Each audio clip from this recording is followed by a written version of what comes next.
Hey all, this is the Northeast, and this is the Northeast show for the 19th of May 2017. This is part 2. We're continuing where we left off. I've gone over the chassis so far, the processor, and the motherboard, which is the Asus Prime B350 Plus, and it's made for AMD Ryzen 7 processor, and the price is 1,149 Swedish kronor. And we have the hard drive, or hard disk, here in Sweden, and it's a Samsung 850U Evo series, 500GB, 1,699 Swedish kronor. The one I have currently, I don't know if it comes up the name here, but it is a Samsung drive. It's a 250GB one, but it gives you 235 ones. Can I see anyway what it says, which one it is? No, I don't know.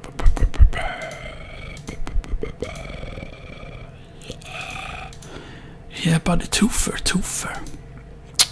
But yeah, but the thing is, this smaller hard drive I'm gonna have to use for the Windows, because of the new one I'm getting. The new one is supposed to be for games, but maybe I will have some games on the other hard drive as well. But it's really important to have two SD drives, because there's no point in getting a really big normal drive. It's just better to get several SD drives because they're rather cheap, because that 850 Evo series 500GB one only cost 1,699 Swedish kronor. I mean, so 500GB seems like very, very little, but the thing is also there is like a 2TB SSD you can get now, I believe, which is flipping expensive, by the way, which I think I actually checked about. Hang on, let me check that. It should be in history, I believe, because I did go in on the hard drive. I don't know when it's gonna be. Games, yeah, processors, chassis.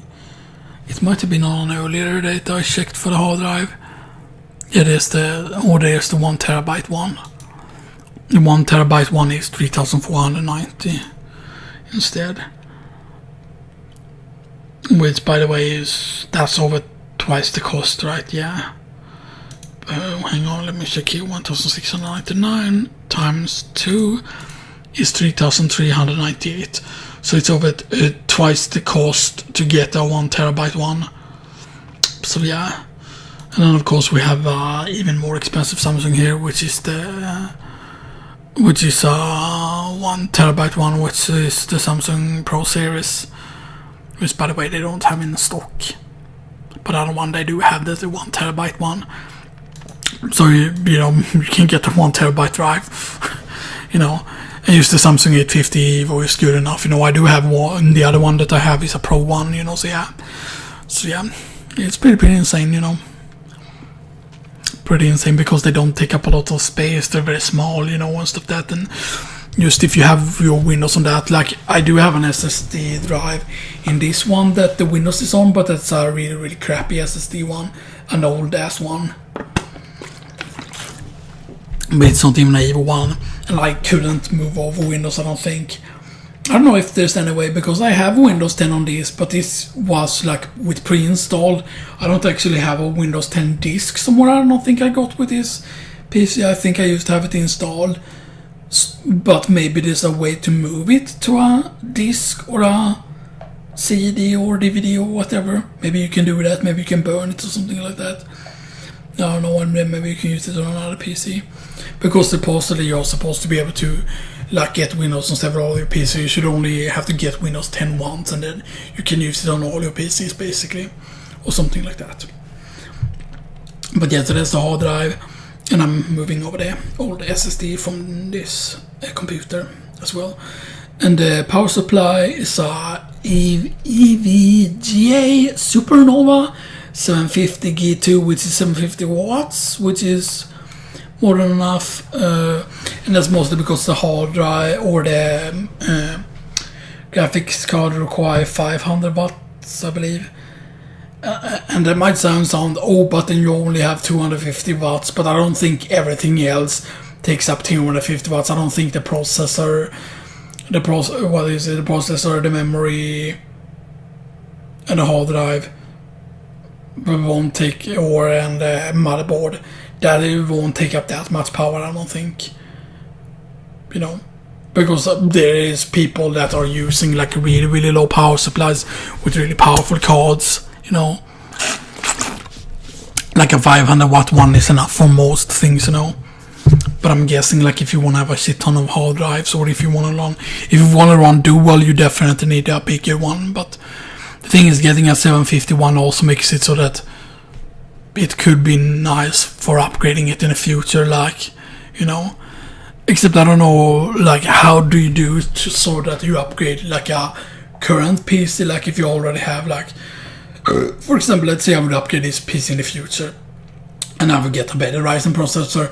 How do I remove the previous Ryzen processor? Can you do that? Can you just remove a current processor from a motherboard and then just replace it with the other one? Because if I remember correctly, when you put the processor down, it's kinda in there, you know, and stuff like that. So, you know, I'm not good enough at that, you know, but yeah. Then the power supply is 1,099 Swedish krona. We have the memory, which I have changed here. It's the same price as the previous memory that I had in it, but that one ran at 2,000 or 2.4 gigahertz or 24444 megahertz or whatever. And this one is the Corsair LPX 16 gigabytes DDR4 black, which is 2 times 8 gigabytes basically, and it's 2,666 megahertz, so it's 2.6 gigahertz or 2.666 gigahertz. And that's 1,290 Swedish kronor. And then the graphics card, which I also brought down because at first I had planned to have a 1070 or 1080 card or whatever, a gigabyte GeForce One, which was way more expensive. But this graphics card now is a Sapphire Radeon RX 480 Nitro Plus 8 GB GDDR5 2,995 kronor. But it's pretty cheap in comparison. I mean, like, price wise, that's like pretty good amount of power that you get for that price, you know. Normally, yes, there are better, like generally the NVIDIA cards are better, but I want to get something that could get at least decent 4K performance. And the thing is, 1070 cards, GeForce ones can get pretty good 4K performance, but the thing is, those are way more expensive. The Sapphire Radeon RX 480, from what I remember, actually got pretty decent 4K performance and stuff that, you know, so yeah.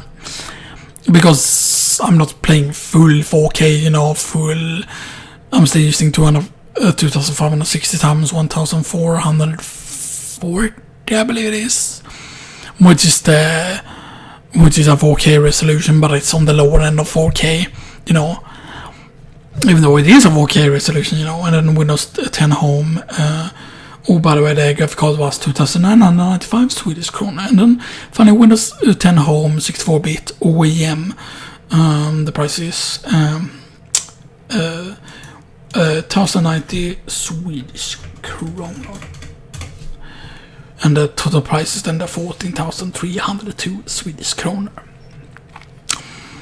So that's pretty nice, you know. That's a lot, you know, cheaper than the other ones.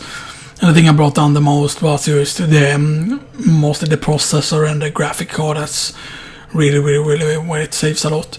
And there was something that had gone down in price as well, which might have been the power supply that had gone down in price, so that I saved a bit on as well. So yeah, the tower might actually have been more expensive or something like that. I don't remember correctly, but yeah. So that's currently what is planned so far, at least, you know. I might end up, you know, if I don't want to build a PC, just like get one pre-built. But the main problem is I would want to have a pre-built one that I could choose some of the parts in, so that I, instead of having a large ass normal drive, I could use two SD drive. But a lot of times, if you try to get a PC for the same price, like if I would try and get a pre-built PC for the same price, then you won't be able to get as good parts inside, you know. So that's kind of the thing, you know. That's something that they need to make, you know, like robots in the future that can build the PC for you. a robot that reduced install a PC for you, and stuff that, or just, like when you buy a PC or when you buy those PC parts, have it so that, I can get it installed, because I'm gonna have to move over some certain things from this PC via the memory stick, like where I have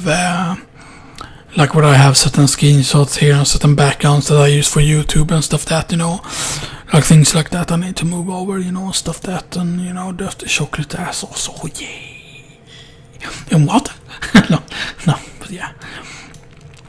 So that's something, and we're getting pretty close now to Musageras.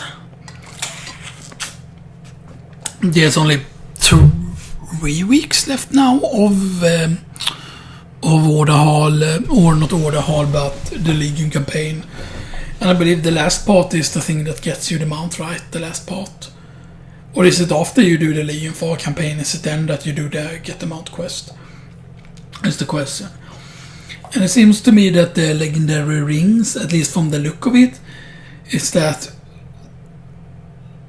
patch, right, will be when Musageras opens, right? That's when 7.2.5 comes, right? Yeah. Which is going to bring in a lot of really, really cool things, which that seems to bring in the time walking for, like when TBC time walking is up, you're going to be able to do example, but it's not queuable for right now, but there are some people that have tried it out, and it's not as hard as original Black Temple, obviously, but it's still a pretty good difficulty. There are still things that's going to wipe you, so it's not going to be something you're going to pug, kind of, like. But the thing is, really, if you think about it, like, a lot of people, say, pugs are so bad, but the thing I feel like with Valve that a lot of people might about them understanding is like, that person is on LFR here, or he will never be able to raid normal mode, normal mode is so much harder. No, it's not. The thing is, if you overgear something, then normal mode is a cakewalk. The first time I did, because I want to get the Balance of Power questline done, the only parts that I've left of that, from what I know now, is just the Mythic Dungeons that I left to do, and it's just the normal difficulty on the Mythic Dungeons, like not any of the pluses one, and I just haven't gotten around to do them, because I've already done like normal Emerald Nightmare. And the first time I did normal Emerald Nightmare, I just pugged it, and we one-shotted everything. We one-shotted all the bosses. Like, just like that. And that was amazing. But then the second time I tried to do a normal Emerald Nightmare run, it went okay, but then on scenarios everything just fell together. But yeah. And that group also wiped on several other bosses. And it was just that the DPS was complete suck-ass. Like, the DPS, like, on scenarios, like, it was so fucking low, like, what the fucking hell, like, I feel like sometimes people you sign up and the thing was, I had set it to pretty okay item level, not super insanely high, but I still had set it pretty high, so, I would think that then, okay, then you will get at least people who, can do pretty good DPS, but I know what was up with that, because, yeah, the main problem is also that you have to think about, okay, how many healers do you have, how many DPS do you have, when you create a pug group like that. But it's probably, I think it's more than possible now to like just pug what is it, Trial of Valor, right? Because the other one is Halls of Valor, yeah, Trial of Valor, you can just pug it now. And same thing with Nighthold, I believe. Anyway, more about that in part 3.